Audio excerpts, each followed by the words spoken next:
പവിത്രം 2-ല് നമ്മുടെ വിക്രത്തിന്റെ അമ്മ മരിക്കുവാണ് മക്കളെ. ശരിക്കും ഭയങ്കര വിഷമം തോന്നുന്നുണ്ട് ആ ഒരു പ്രൊമോയും എപ്പിസോഡും ഒക്കെ കണ്ടപ്പോൾ. അത് മാത്രമല്ല, നമ്മുടെ വിക്രത്തിന് ഒരു കുഞ്ഞ് ജനിക്കുന്ന ആ ഒരു നിമിഷം തന്നെയാണ് അമ്മ മരിക്കുന്നത്. എത്ര ഇമോഷണൽ ആയിട്ടുള്ള ഒരു എപ്പിസോഡാണല്ലേ. മാത്രമല്ല 5 എപ്പിസോഡുകൾ കണ്ട് നമുക്ക് വളരെയധികം നമ്മുടെ ഹൃദയത്തിൽ ഇടം പിടിച്ചവരാണ് രാധികയും രാധികയുടെ ഭർത്താവ് തരുണും തരുണിൻ്റെ അമ്മ സേതുലക്ഷ്മിയൊക്കെ. രാധികയും മരിക്കുന്നു. വെള്ളിയാഴ്ചത്തെ എപ്പിസോഡിന്റെ റിവ്യൂ ഞാൻ നിങ്ങളടുത്ത് പറഞ്ഞിട്ട് പോയതാണ്. ഇത് ലക്ഷണം കണ്ടിട്ട് വിക്രത്തിന്റെ അമ്മയെയും അതുപോലെ തന്നെ രാധികയൊക്കെ മരിക്കുന്ന കോളുണ്ട്. വേദയുടെ കയ്യിൽ മിക്കവാറും 2 കുഞ്ഞാവാനുള്ള സാധ്യതയുണ്ട് എന്നൊക്കെ ഞാൻ നിങ്ങളുടെ അടുത്ത് പറഞ്ഞതാണ്. പക്ഷേ ആ ഒരു പ്രൊമോ ഒക്കെ കണ്ടപ്പോൾ ഭയങ്കര വിഷമം തോന്നി മക്കളെ. കാരണം ഇത് കണ്ടുകൊണ്ടിരിക്കുന്ന ഒരു സീരിയലാണോ അതോ റിയൽ ലൈഫ് ആണോ എന്ന് എനിക്ക് തോന്നിപ്പോയി സത്യം. കാരണം എന്തോ അറിയാതെ നമ്മുടെ കണ്ണ് നിറഞ്ഞു പോയി. അപ്പം നിങ്ങൾക്ക് ചിലർക്ക് പലപ്പോഴും പലർക്കും ഇത് കേൾക്കുമ്പോൾ വട്ടായിട്ട് തോന്നുമായിരിക്കും. പക്ഷെ അങ്ങനെയല്ല. അതിനകത്തുള്ള ഓരോ അഭിനയിക്കുന്ന ആൾക്കാരും പവിത്രം, ഞാൻ ഇത്രയും നാളെ ഈ സീസൺ 1 ഞാൻ കണ്ടിട്ടേ ഇല്ല. ഞാനത് മിസ് ചെയ്തല്ലോ എന്ന് ആലോചിക്കുമ്പോൾ എനിക്ക് ഭയങ്കര എന്തോ ഒരു ഭയങ്കര ഇമോഷണലി കണക്റ്റ് ആവുന്നുണ്ട്. ഈ 5 എപ്പിസോഡ് കണ്ട് ഇന്ന് 6ാമത്തത് കൂടി കണ്ടപ്പോൾ ഞാൻ ഭയങ്കരമായിട്ട് എന്തോ ഈ ഒരു കഥയിലേക്കും കൂടെ അഡിക്റ്റ് ആയി പോകുന്ന പോലെ ഭയങ്കര വിഷമം തോന്നുന്നു. ഇതിൽ ഓരോ ആൾക്കാർ അഭിനയിക്കുന്ന കാണുമ്പോഴും ഹൃദയത്തിൽ ടച്ച് ചെയ്യുന്നുണ്ടത് അല്ലേ. പവിത്ര എന്ന് വേദ ഹോസ്പിറ്റലിൽ കിടക്കുവാണ്. കമല മരണത്തോട് ഇഞ്ചോടിഞ്ച് പോരാടുന്നു. മാഷ് കമലയായിട്ടുള്ള ഒരു സ്നേഹം ഒക്കെ ഇങ്ങനെ എന്തെന്താ പറയേണ്ടത് എനിക്ക് അറിഞ്ഞുകൂടാ. എന്തായാലും പവിത്രം 2-ന്റെ എപ്പിസോഡ് 6 എന്താണെന്ന് പറയാനാണ് ഞാൻ വന്നിരിക്കുന്നത്.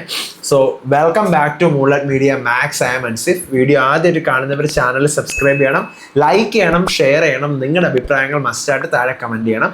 ഇതുപോലത്തെ സീരിയലിൻ്റെ എക്സ്പ്ലനേഷൻസിനും റിവ്യൂസിനും ഒക്കെ ആയിട്ട് ഇപ്പം തന്നെ നമ്മുടെ FB പേജും ഇൻസ്റ്റാ പേജും മറക്കാതെ ഫോളോയും ചെയ്യണം.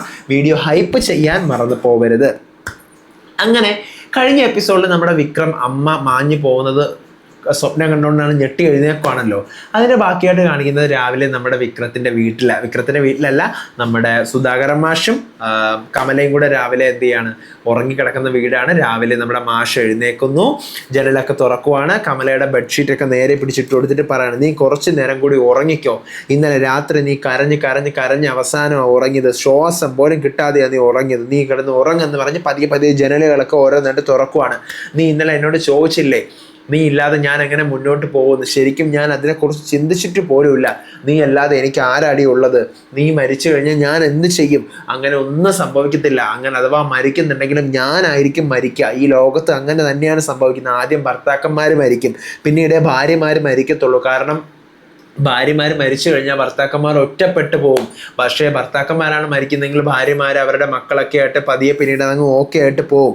പക്ഷേ ഭാര്യമാർ മരിച്ചിട്ടുണ്ടെങ്കിൽ അവർ ദുരിതം അനുഭവിക്കേണ്ടി വരും. നീ കിടന്നുറങ്ങിക്കോ, ഇതെല്ലാം കേട്ടുകൊണ്ട് കിടക്കുകയാണെന്ന് എനിക്കറിയാം, ഞാൻ പോയി ഒരു കാപ്പി ഇട്ടിട്ട് വരട്ടെ എന്ന് പറയുവാണ്. പക്ഷേ നമ്മുടെ ഈ പറയുന്ന കമലയ്ക്ക് ഒരു അനക്കമില്ല. കമല മിണ്ടാതെ തന്നെ കിടക്കുവാണ്. അങ്ങനെ നേരെ പോയി നമ്മുടെ സുധാകരൻ മാഷ് കാപ്പിയൊക്കെ ഇട്ടുകൊണ്ട് വന്ന് നോക്കുമ്പോൾ കമലയെ ബെഡിൽ കാണുന്നില്ല. കമലേ എങ്ങോട്ട് പോയി എന്ന് പറഞ്ഞ് കമലയെ തിരക്കുവാണ്. പെട്ടെന്ന് നിലവിളിക്കുന്ന ഒരു ശബ്ദം കേൾക്കുകയാണ്. അങ്ങനെ സുധാകരൻ മാഷ് ചായ അവിടെ ഇട്ടിട്ട് നേരെ ഓടിപ്പോയി നോക്കുമ്പോൾ ഫിക്സ് വന്ന് താഴെ കിടന്ന് ഇങ്ങനെ വിറയലോടെ കിടന്ന് വിളിക്കുവാണ് നമ്മുടെ കമല. നേരെ കമലേ എന്ന് പറഞ്ഞ് വിളിച്ചെടുത്തുകൊണ്ട് ഹോസ്പിറ്റലിലേക്ക് കൊണ്ടുപോവാണ്. നേരെ ഹോസ്പിറ്റലിൽ കൊണ്ടുപോകുന്നു. കുറച്ച് കഴിയുമ്പോൾ നമ്മുടെ വിശ്വനും ഭാര്യ ശ്രീജയും കൂടെ ഓടി വരുവാണ്. സുധാകരൻ മാഷ് പുറത്ത് വിഷമിച്ചിരിക്കുന്നു. അച്ഛാ എന്ത് പറ്റി അച്ഛാ പെട്ടെന്ന് അമ്മയ്ക്ക് എന്നിങ്ങനെ ചോദിക്കുകയാണ്. അപ്പം അമ്മ എന്നിങ്ങനെ സുധാകരൻ മാഷ് കരഞ്ഞുകൊണ്ട് മോൻ്റെ നെഞ്ചിലിങ്ങനെ ചാരി വിഷമിച്ചിങ്ങനെ നിൽക്കുവാണ്. പിന്നീട് എന്ത് ചെയ്യാണ്, കുറച്ച് കഴിഞ്ഞിട്ട് നമ്മുടെ വിശ്വൻ രാവിലെ വീട്ടിൽ നിന്ന് ഇറങ്ങിയാണല്ലോ. വിശ്വൻ ഒരു കടയിൽ നിന്ന് ചായയൊക്കെ കുടിച്ചിട്ട് നേരെ വരുവാണ്. ഹോസ്പിറ്റലിൻ്റെ അടുത്തുള്ള കടയിൽ നിന്ന് ചായ കുടിച്ചിട്ട് നേരെ വരുമ്പോൾ ശ്രീജ മരുന്ന് വാങ്ങിക്കാനായിട്ട് വരുന്നു. നീ എന്താ വരുന്നത്? നീ മരുന്ന് വാങ്ങിക്കാൻ പോകുന്നതാണല്ലേ, ഞാൻ വാങ്ങിച്ചുകൊണ്ട് വരാം എന്ന് പറയാം. അപ്പോഴത്തേക്കും നമ്മുടെ ശ്രീജ ചോദിക്കുക, ചേട്ടാ നമുക്ക് വിനായകനെ വിളിച്ച് പറയണ്ടേ, വിനായകനെ കൂടി അമ്മയല്ലേ? അപ്പോൾ അച്ഛൻ എന്ത് പറഞ്ഞു? വിനായകനെ വിളിക്കാൻ പറഞ്ഞു. അപ്പോൾ അച്ഛൻ അങ്ങനെ പറഞ്ഞാലും ഇല്ലെങ്കിലും വിനായകൻ്റെ കൂടി അമ്മയല്ലേ കിടക്കുന്നത്, എന്തായാലും ഒന്ന് വിളിച്ച് പറയണം എന്നിങ്ങനെ പറയുകയാണ്. അത് ഞാൻ വിളിച്ച് പറഞ്ഞോളാം. എന്നാലും പെട്ടെന്ന് അമ്മയ്ക്ക് എന്തായിരിക്കും സംഭവിച്ചത്? ഇങ്ങനെ ശ്രീജ ചോദിക്കുക. ഓർത്ത് വിഷമിക്കാൻ നമ്മൾ മക്കൾ തന്നെ കുറേ കാര്യങ്ങൾ ഉണ്ടാക്കി കൊടുത്തിട്ടുണ്ടല്ലോ എന്ന് ആര് പറയാണ്? വിശ്വം പറയുവാണ്. എന്നിട്ട് പിന്നീട് കാണിക്കുന്നത് എന്ത് ചെയ്യാണ്, നമ്മുടെ ഹോസ്പിറ്റലിൽ നിന്ന് നേഴ്സ് പുറത്തിറങ്ങി എന്നിട്ട് പറയണേ, സുധാകരൻ മാഷിനകത്തോട്ട് കയറി കാണാൻ കേട്ടോ എന്ന് പറയാം. അങ്ങനെ സുധാകരൻ മാഷ് അകത്തേക്ക് കയറുവാണ്. എന്നിട്ട് കമല ICUവിൽ ഇങ്ങനെ കിടക്കുവാണ്. മുഖത്ത് മാസ്കൊക്കെ വെച്ച്, ഓക്സിജൻ മാസ്കൊക്കെ വെച്ചിട്ട്. അപ്പോൾ കമലയുടെ കയ്യിൽ ഇങ്ങനെ പിടിക്കുമ്പോൾ തന്നെ കമല കണ്ണ് തുറന്ന് നോക്കിയിട്ട് ഇങ്ങനെ സൈഡ് തിരിഞ്ഞ് നോക്കിയിട്ടൊന്ന് ചിരിക്കുകയാണ്, ഒന്നും മിണ്ടുന്നില്ല.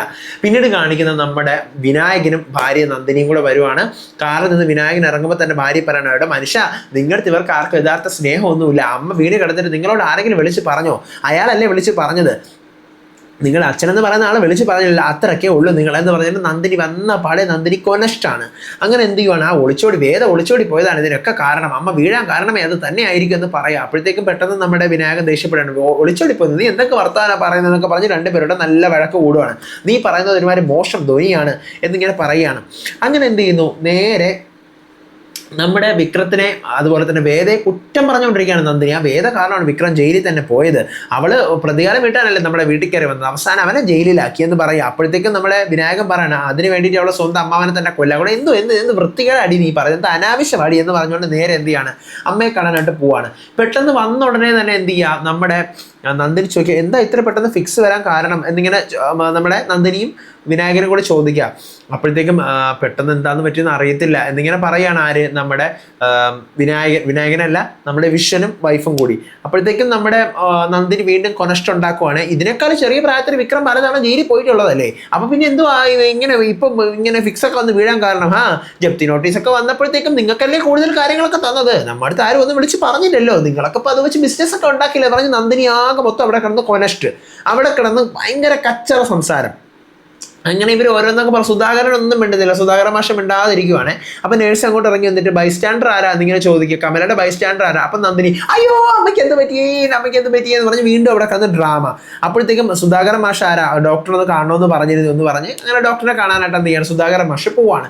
നന്ദിനി അയ്യോ എൻ്റെ അമ്മയൊന്നും നല്ലപോലെ കാണാൻ പോലും പറ്റിയില്ലേ, എന്തെങ്കിലും പറ്റി പോകുമെന്ന് പറഞ്ഞ് നന്ദിനി അവിടെ നിന്ന് ഒരുമാതിരി ഓവർ ആക്ടിങ്. വിനായകൻ വന്നിട്ട് എടി മര്യാദയ്ക്ക് ഇരുന്നോളെന്ന് പറഞ്ഞ് വിരട്ടുന്നുണ്ട്. പിന്നീട് ഡോക്ടറിനെ കാണാനായിട്ട് പോവാണ് ആര്, സുധാകരൻ മാഷ്. ഡോക്ടർ നമ്മുടെ കമല കിടക്കുന്നതിൻ്റെ അടുത്ത് നിൽക്കുന്നുണ്ട്.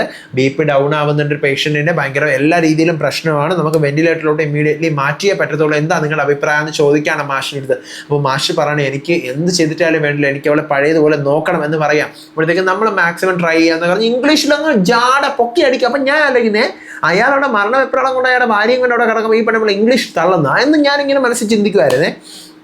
അങ്ങനെ നമ്മൾ മാക്സിമം ട്രൈ ചെയ്യാന്നൊക്കെ പറഞ്ഞിട്ട് ഒരു ഒപ്പിട്ട് കൊടുക്കുക, എന്നാലും വെന്റിലേറ്ററിലോട്ട് മാറ്റാൻ പറ്റുള്ളൂ എന്ന് പറഞ്ഞിട്ട് എന്ത് ചെയ്യാണ്, അവിടെ നിന്ന് പോവാണ് ഡോക്ടർ. അങ്ങനെ സുധാകരൻ മാഷ് ഒപ്പിട്ട് കൊടുക്കാനായിട്ട് നിൽക്കുന്നു. കമലയുടെ അടുത്ത് വന്ന് കമലയുടെ കൈ എടുത്ത് ഇങ്ങനെ വെച്ചിട്ട് ഇങ്ങനെ ഉമ്മ കൊടുക്കുകയാണ് കമലയ്ക്ക്. ശരിക്കും ഭയങ്കര ഇമോഷണലി ടച്ച് ചെയ്യുന്ന സീൻസ് ആണ്. പിന്നീട് കാണിക്കുന്ന നമ്മുടെ വേദയുടെ ഹോസ്പിറ്റലിലാണ്. ആ ഹോസ്പിറ്റലിൽ എന്ത് ചെയ്യുന്നു, വേദ ഉറക്കത്തിൽ നിന്ന് കണ്ണ് തുറക്കുമ്പോൾ തന്നെ വേദയുടെ മുന്നിൽ നമ്മുടെ രാധികയുടെ അമ്മായി, അപ്പോൾ അമ്മയെ എന്ന് വിളിച്ച് എഴുന്നേൽക്കുകയാണ്. അപ്പോഴത്തേക്കും നമ്മുടെ രാധികയുടെ അമ്മായി പറയാണ്, രാധിക രാവിലെ തന്നെ ലേബർ പെയിൻ തുടങ്ങി, മോള് നല്ല ഉറക്കമായിരുന്നു, അവളെ നേരെ ലേബർ റൂമിൽ കൊണ്ടുപോയിരിക്കുകയാണ്, BP ഒക്കെ കുറഞ്ഞാകെ പ്രശ്നമായിരുന്നു, കാരണം നമ്മൾ അവിടെ ഇരിക്കുമായിരുന്നു, ഇപ്പം മോളെ നോക്കാനായിട്ട് ഞാൻ ഇങ്ങോട്ട് വന്നതാ എന്നിങ്ങനെ പറയാണ്. അപ്പോഴത്തേക്കും ശരി അമ്മ പോയി അവിടെ ഇരുന്നു, രാധികയ്ക്ക് അവിടെ ആരെങ്കിലും വേണ്ട മോളെ, ഞാൻ അവിടെ നിന്ന് കഴിഞ്ഞാൽ എനിക്ക് തരുണിൻ്റെ സങ്കടം കാണാൻ എനിക്ക് വയ്യ, അവൻ ഇങ്ങനെ പോലീസ് യൂണിഫോമത്തിലുള്ള ഒരു പവർ മാത്രമല്ല, അല്ലാത്തവനൊരു പാവമാണ്, 2 ദിവസമായില്ല അവളെ കണ്ടിട്ട്, അതിലൊരു വിഷമം അവനുണ്ട്.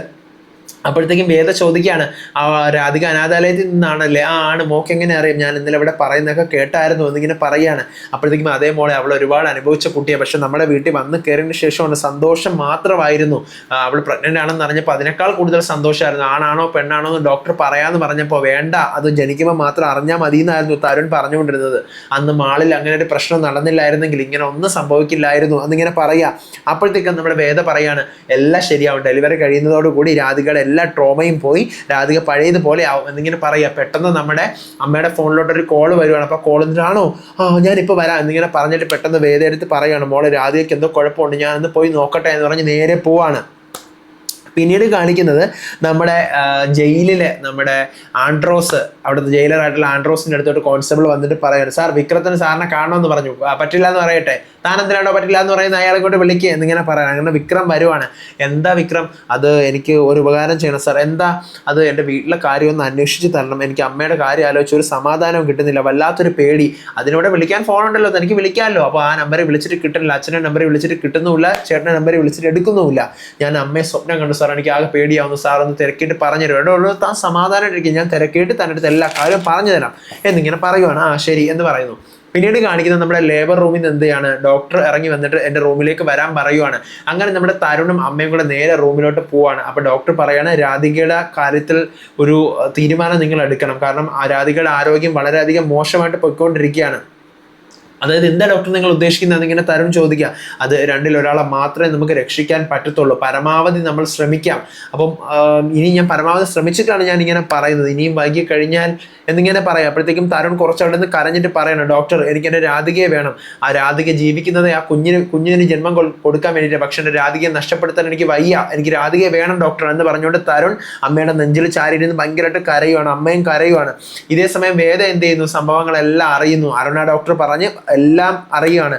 അപ്പോഴത്തേക്കും എന്നിട്ട് അരുണ ഡോക്ടർ പറഞ്ഞു, അപ്പോൾ ഇനിയിപ്പോൾ എന്ത് ചെയ്യും, അത് ഓപ്പറേഷനുള്ള മരുന്ന് കൊടുത്തിട്ടുണ്ട്, അപ്പോൾ നോർമൽ ഡെലിവറി തന്നെ ആയിരിക്കും എന്നിങ്ങനെ പറയും. അപ്പോൾ വേദ പറഞ്ഞു എനിക്ക് അവരെ കാണണം, അതിപ്പോൾ അങ്ങോട്ട് പോകണോ വേദേ, പോകണം, കാരണം എനിക്ക് ഇവിടെ സഹായത്തിനായിട്ട് അവർ മാത്രമേ ഉണ്ടായിരുന്നുള്ളൂ, അപ്പോൾ അവർക്ക് ഇങ്ങനെ ഒരു അവസ്ഥ വരുമ്പോൾ ഞാൻ പോകണ്ട, എനിക്ക് അവരെ കണ്ടേ പറ്റുമെന്ന് പറഞ്ഞ് വേദ ഷാളൊക്കെ എടുത്തിട്ട് നിറവേറുമായിട്ട് പതിയെ പിടിച്ച് അവിടെ നിന്ന് നേരെ ലേബർ റൂമിൻ്റെ അടുത്തോട്ട് പോകാൻ തുടങ്ങുവാണ്, രാധികയുടെ അമ്മായിയെയും അതുപോലെ തരുണിനെയും കാണാനായിട്ട്. ഇതേ സമയം നമ്മുടെ ഗുണ്ടകള് ഹോസ്പിറ്റലിൽ കയറുവാണ് അടുത്ത വേദയെ ആക്രമിക്കാനായിട്ട്. വീണ്ടും ഇവിടെ വെച്ച് ഈ എപ്പിസോഡ് അവസാനിക്കുകയാണ്. അടുത്ത എപ്പിസോഡിൻ്റെ റിവ്യൂ ആയിട്ട് ഞാൻ ഉടനെ വരുന്നതായിരിക്കും. അപ്പോൾ അതുവരേക്കും ബൈ.